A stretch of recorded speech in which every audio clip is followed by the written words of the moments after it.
এই তুফান হচ্ছে আমার বলিউডের প্যারালাল একটা ছবি। আমি এইরকম একটা বড় ছবির সাথে ফাইট দিয়ে কাজ করছি। আমি ওকে বলছি আমার হিরোটা বাবা, আই লাভ হিম। বাংলাদেশে শুধু শাহরুখ খান কেন, শাহরুখ খান এই ইয়ে কেন, সাকিব খানের জায়গায় যদি আরেকটা নতুন হিরো এসে এরকম কাপা ফাটিয়ে দেবো, ও আমার দেশের জিনিস। I love my country. সারা পৃথিবীতে বাংলাদেশের ছবি চলুক না, এইটা খুশি। এখনকার বাংলাদেশের একটা সিনেমার বাজেট হওয়া উচিত 25 কোটি টাকা। 25 কোটি। আপনি বলছেন কি বাংলাদেশের জনগণ কত? 17 কোটি। হ্যাঁ, 50 লাখ লোক যদি রেগুলার প্রতি মাসে সিনেমা দেখে, 100 টাকা করে আসলে কত আসবে? আমি মৃত্তিকা মায়া প্রাসাদ লেবে যখন প্রসেস করছিলাম, আমার টাকা দিব আর কি তাকে, তখন ওখানে জাহাব হাসান বলে যিনি মহিলা ছিলেন, আচ্ছা, তখন ওনাকে আমি একটা কথা বলেছিলাম, ভিক্ষুকের কখনো সিনেমা বানানো উচিত না। উনি হাসতে হাসতে সিট থেকে উঠে দাঁড়িয়েছেন। সিনেমা তো টাকার জিনিস। আপনি কি কখনো একটা 20 তলা বিল্ডিং 2 লাখ টাকাতে বানাতে পারবেন? সব সম্ভব। সিনেমার বেলায় কেউ এসব চিন্তা করে না। এই যে কিয়ামত থেকে কিয়ামত, এখানে কিন্তু উনি ইমোশনকে কখনো নকল করা যায় না। ও বাংলাদেশের ইমোশনে করেছে। এই চাইনিজ থেকে আসলো না আসলো এগুলো না বলে আমরা যেটাই করি ঠিকভাবে করি এবং নিজস্ব মৌলিকতায় করি। হ্যাঁ, এই জায়গাগুলোতে না জেনারেলাইজ করে আমি ফোকবেই ছবি বানাই তো বানাই, আর দর্শককে আসতে দাও। দর্শককে তুমি ধুম করে মৃত্তিকা মায়া দিয়ে আনতে পারবে না।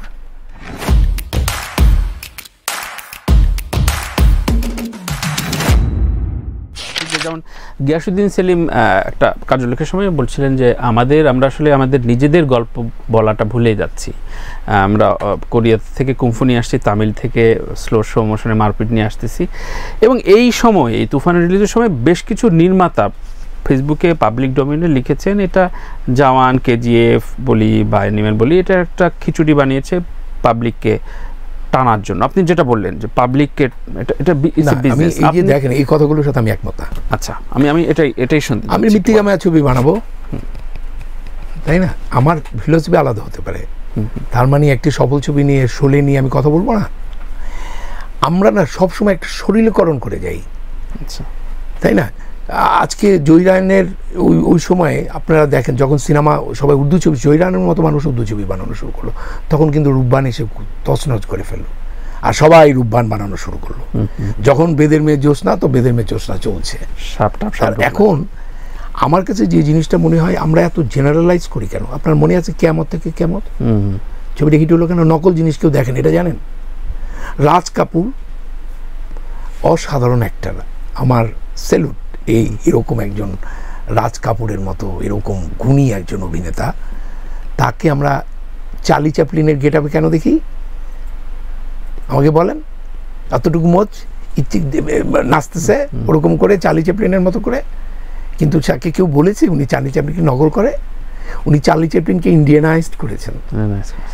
এই যে কিয়ামত থেকে কিয়ামত, এখানে কিন্তু উনি ইমোশনকে কখনো নকল করা যায় না। ও বাংলাদেশের ইমোশনে করেছে। এই চাইনিজ থেকে আসলো না আসলো এগুলো না বলে আমরা যেটাই করি ঠিকভাবে করি এবং নিজস্ব মৌলিকতায় করি। হ্যাঁ, এই জায়গাগুলোতে না জেনারেলাইজ করে আমি ফোকবেই ছবি বানাই তো বানাই, আর দর্শককে আসতে দাও। দর্শককে তুমি ধুম করে মৃত্তিকা মায়া দিয়ে আনতে পারবে না। এটাকে আজকের যে আমরা তো চাই যে একসময় সারা পৃথিবীতে ক্লাসিক্যাল ধ্রুপদী শিল্প যদি সবাই পছন্দ করে, তাহলে দেশটা না পৃথিবীটাই পাল্টে যাবে। কিন্তু আপনি তো এই মুহূর্তে ধ্রুপদী দিয়ে তাকে করতে পারবেন না।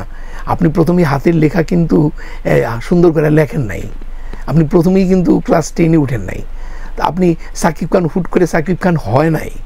সৃজিত যেমন এই সিটে এসে বলছিলেন যে বাজেট আসলে খুব ম্যাটার করে, কারণ আমার কাছে যদি বাজেট শুনি যে আমার একটা এন্ডলেস ব্যাপার আছে, তখন আমি গল্পটা আমার মতো করে ভাবতে পারবো। কিন্তু আমাদের উপমহাদেশের অনেক পরিচালকই সেভাবে ভাবতে পারে না। প্রথমেই ভাবে যে আমার গল্পটা একটা সীমাবদ্ধতায় থাকবে। কেউ কেউ বলে যে বাজেট কোনো ম্যাটার না, আমার গল্পে যদি ম্যারিট থাকে সেইভাবে আমি দারুণভাবে ইমোশন টাচ করতে পারি। গুরুত্বপূর্ণ। এবং এটা আমি সবসময় বলি যে তুফানটাকে, আমি অন্য ছবিগুলো বলছি না, সুরঙ্গ বা এগুলো না, এই তুফান হচ্ছে আমার বলিউডের প্যারালাল একটা ছবি। আমি এইরকম একটা বড় ছবির সাথে ফাইট দিয়ে কাজ করছি। আমি ওকে বলছি আমার হিরোটা বাবা, আই লাভ হিম। বাংলাদেশে শুধু শাহরুখ খান কেন, শাহরুখ খান এই ইয়ে কেন, সাকিব খানের জায়গায় যদি আরেকটা নতুন হিরো এসে এরকম কাপা ফাটিয়ে দেবো, ও আমার দেশের জিনিস, আই লাভ মাই কান্ট্রি। সারা পৃথিবীতে বাংলাদেশের ছবি চলুক না, যেইটা খুশি, আই লাভ বাংলাদেশ, তাই না? তো এই যে আজকে যে বাজেটের যে কথাগুলো বলা হচ্ছে, এটা আমার কাছে মনে হয়েছে যে আসলে মেধার একটা সংকট আছে। বাজেটের চেয়ে সবচেয়ে ঘাটতিটা হচ্ছে আমার মানসিক বাজেট। সিনেমা, টেলিভিশন, থিয়েটার, আপনি যে বাজেটেই ছবি বানান না কেন, এই অল্প বাজেটের ছবি হিট হয় নাই, বেদে মেজস্ন হয়েছে না, মোলাবাড়ি বউ হয়েছে না, কিন্তু সে অনুযায়ী স্ক্রিন প্লে হবে বাজেট অনুযায়ী। বাজেটটা অতটা ফ্যাক্টর না। আবার এটাও বলতে চাই যে আজকে এই পৃথিবীর টেকনোলজির জায়গায় এসে আপনি একটি ভিএফএক্স করবেন, আপনি ওই সেই বিখ্যাত এক সিংহের সাথে মারামারি করবেন, সেটা তো 4 টাকা দিয়ে হবে না। আমি মৃত্তিকা মায়া প্রাসাদ লেবে যখন প্রসেস করছিলাম, আমার টাকা দিব আর কি তাকে, তখন ওখানে জাহাব হাসান বলে যিনি মহিলা ছিলেন, তখন ওনাকে আমি একটা কথা বলেছিলাম, ভিক্ষুকের কখনো সিনেমা বানানো উচিত না। উনি হাসতে হাসতে সিট থেকে উঠে দাঁড়িয়েছেন। সিনেমা তো টাকার জিনিস। আপনি কি কখনো একটা 20 তলা বিল্ডিং 2 লাখ টাকাতে বানাতে পারবেন? সব সম্ভব। সিনেমার বেলায় কেউ এসব চিন্তা করে না। বিল্ডিং যদি বলি তুই আমাকে একটা 100 তলা বিল্ডিং তো 10 কোটি টাকা বানায় দে, বলে না ভাই এটা কেমনে সম্ভব? তাহলে সিনেমা কেন সম্ভব হবে? সিনেমাটাকে তুমি, সিনেমা এমন একটা জিনিস, তবে এটা তো ঠিক যে 5 কোটি টাকা দিয়েও বাড়ি বানানো যায়, 5000 কোটি টাকা দিয়েও বাড়ি বানানো যায়, ব্যাপারটা তাই। তবে আপনি যখন টেকনোলজিকে চাবেন, আপনি যদি এখনকার সময়কে অ্যাডাপ্ট করতে চান, যেখানে মার্বেলের যুগ, আমি নিয়মিত 3D দেখি, আই লাভ ইট। বুঝতে পেরেছেন? সত্যের জয় হয় ওখানে, মিথ্যা পরাজিত হয়। আচ্ছা, তাহলে একটু জেনারেলাইজ করি। ধরেন তুফান তো আসলে সারা বছরে বাংলাদেশে, বছরে যদি 12টা ধরি, 12টা তো প্রডিউস সম্ভব না। ধরেন আমাদের ছোট দেশ, অর্থনৈতিকভাবে আমরা বেশ বলছেন, আমি সেই জায়গাটা আসি। ধরেন অনেকে বলছে যে ঠিক আছে, গ্লোবালি বেশ কিছু আর্নিং শুরু হয়েছে, সে জায়গায় কতটুকু বাজেট ফ্রেন্ডলি এখন সিনেমাটা এগিয়েছে, নাকি তুফানটা অনেক কঠিন করে দিল? অনেক কঠিন করে দিল না। এখনকার বাংলাদেশের একটা সিনেমার বাজেট হওয়া উচিত 25 কোটি টাকা। 25 কোটি? আপনি বলছেন কি, বাংলাদেশের জনগণ কত? 17 কোটি। হ্যাঁ, 50 লাখ লোক যদি রেগুলার প্রতি মাসে সিনেমা দেখে, 100 টাকা করে আসলে কত আসবে বলেন? 5 কোটি মিনিমাম। 5 কোটি কি বলছি, 50 কোটি। 50 কোটি, হ্যাঁ। তাহলে 50 লাখ দর্শক নাই বাংলাদেশে। এটা আমরা চিন্তাই করছি না। বাংলাদেশে মানুষ, দেশটা ছোট, জনসংখ্যা অনেক।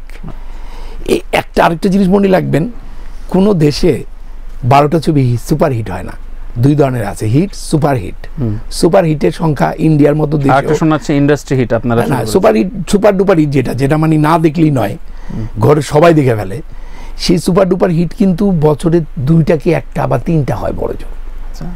5টা ছবি সুপার ডুপার হিট হয় না কিন্তু, কারণ প্রত্যেকদিন বাবাকে চাইলে বাবা বলবো যাবে না, আই দেখছি না। আজকে একটা ছবি সুপার হিট হওয়ার পর 2 মাস পরে আরেকটা হওয়া খুব কঠিন। তো আমি যেটা বলতে চাই সেটা হচ্ছে, আমাদের যে অ্যাভারেজ দর্শকটা, অ্যাভারেজ দর্শক কি, কিছু দর্শক আছে কলকাতায়, ইন্ডিয়ায়, হলিউডে, তাদের একটা বাজেট আছে যে তারা প্রতি মাসে একটা সিনেমা দেখবে, প্রতি সপ্তাহে একটা সিনেমা দেখবে, তাই না? এরা সিনেমা হিট বা না হিট হোক, ওরা সিনেমা হলে আসে। এই যে গড় দর্শকটা, এই দর্শকটা আমাদের পালাইছে। হ্যাঁ, এই দর্শকটা নাই। এই দর্শকটাই জায়গা পাচ্ছে না, ওরা আসে না, কারণ সিনেমা এত নাই, সিনেমা হল নাই, কন্টেন্ট নাই, ও কেন আসবে? সব পালিয়েছে। আমাদের ওই অশ্লীলতার যে জায়গাটা গেছে, ধ্বংস করে দিয়ে গেছে একদম। তো এই অ্যাভারেজ দর্শকরা এখন আসে না। তো অ্যাভারেজ দর্শককে আনতে হবে যে নিয়মিত ছবি দেখার জন্য, এরাই কিন্তু প্রাণ। তাহলে কি হবে, 10-12 কোটি টাকার ছবি হবে মাঝে মাঝে। এখন দেখেন যে ও সাকসেস হয়েছে বলেই, সাকিব খান আছে বলেই আজকে 7-10 কোটি টাকার একটা ছবি ইনভেস্ট করতে রাজি হয়েছে। এইবার কিন্তু বাংলাদেশে অনেকে বলবে আমি 20 কোটি টাকা দিতেও রাজি আছি। এটা একটা ধারাবাহিক প্রক্রিয়া। ঠিক আছে রাকাত ভাই, 20 কোটি টাকা দিতে রাজি আছি, কিন্তু সাথে যদি আছে, যদি সাকিব খানকে তুমি আনতে পারো। কিন্তু সাকিব তো হিউম্যান বিং, 3টা বা 4টা ছবির বাইরে তো আসলে দিতে পারবে না। সাকিব খানের পরের যে রেশিও 1 থেকে বলা হয় 10-এও নাই কেউ, 11-12 থেকে আচ্ছা, সাকিব আবার খান আবার ধরেন রায়হান রাফি যদি বলি সাকসেস রেটে, রায়হান রাফির সাথে যদি আমি দ্বিতীয় 2 নম্বর পরিচালকের নাম বলি, পাবো না 2, 3, 4, 5, 10, 12 নম্বরে পাবো একজন। না, এখানে এই যে গ্যাপ, এই গ্যাপটা না বোম্বাতে সালমান খান, শাহরুখ খান আছে না, সালমান খান, শাহরুখ খান, আমির খান, 3টা, তারপরে কই আজকে রণবীর আছে, আপনি কলকাতা ধরেন না, কলকাতা কিন্তু শাহরুখকে নিয়ে যে ছবির বাজেট, হ্যাঁ আপনি লাস্টে যে কি যেটা বাংলাদেশে রিলিজ হলো, কত টাকার বাজেট, আপনি রণবীরকে নিয়ে সে বাজেটটা হয়েছে?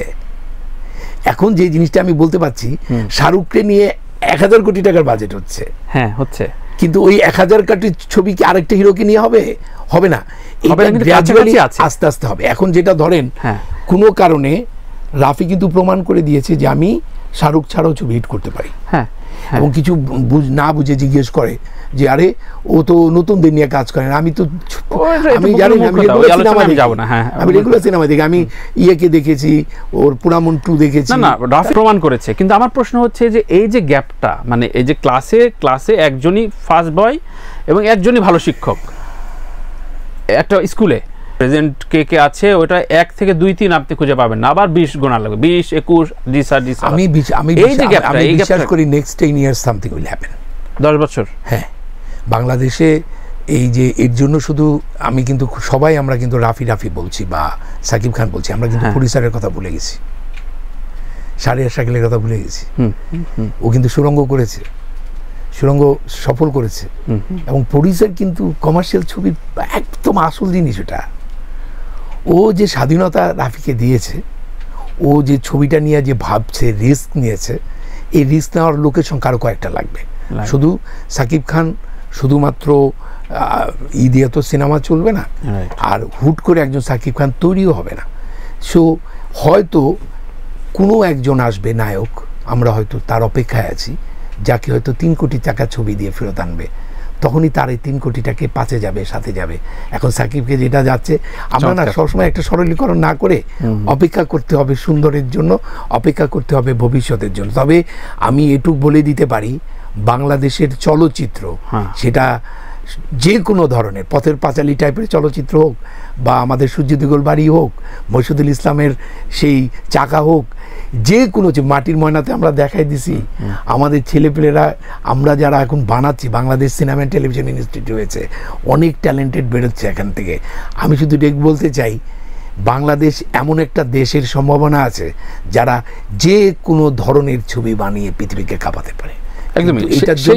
এটার জন্য রাষ্ট্রের মানে পৃষ্ঠপোষকতা হবে না।